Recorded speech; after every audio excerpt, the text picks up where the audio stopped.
शेरशाह के लिए कहा जाता है कि शेरशाह शेर जितना ताकतवर और लोमड़ी जितना चालाक था।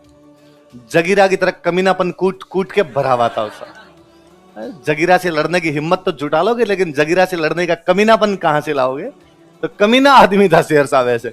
तो शेरशाह जब यहां बैठा हुआ था तो उसने मालदेव के बारे में पूरा पता लगवाया। तो पता चला मालदेव के बारे में, इस बंदे के सामने आज दिन तक जो कोई आया है उसको इसने भगा भगा के मारा है। बहुत बुरा राजा है। बहुत शेरशाह को लगा यार मरवा दिया। और उसे पता चला इस बार भी एक बड़ी सेना लेके आया हुआ, यूं दांत कटकटा रहा है कि शेरशाह को तो आगे आने दो, मैं बता दूंगा क्या है। और फिर शेरशाह इस बात से घबराया हुआ था कि बंदा कितना निसंकोच है कि राजधानी छोड़ के 70 किलोमीटर बाहर आगे बैठा है। वरना जब भी बड़ा हमला होता राजा को लगता ना जीत नहीं पाएंगे तो किला बंद करके बैठा करते थे। यहां बंदा किले में नहीं है, किले से 70 किलोमीटर आगे है, कि उसको कॉन्फिडेंस है कि मैं शेरशाह को वहीं पे रोक दूंगा, मारवाड़ के अंदर तो घुसने ही नहीं दूंगा। लगा यार मामला तो गंभीर है।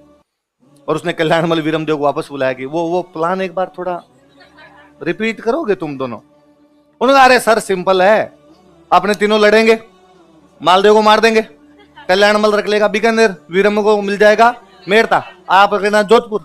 उसने अरे सुनो तो, तुम्हें नहीं लगता कि ये इस बार दिल्ली और आगरा भी छीन लेगा?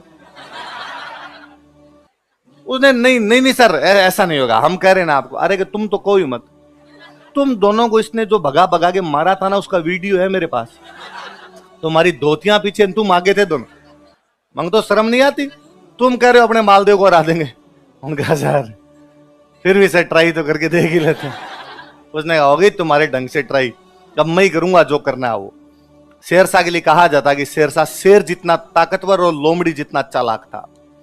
जगीरा की तरह कमीनापन कूट कूट के भरा हुआ था उसका। जगीरा से लड़ने की हिम्मत तो जुटा लोगे, लेकिन जगीरा से लड़ने का कमीनापन कहां से लाओगे? तो कमीना आदमी था शेरशाह वैसे।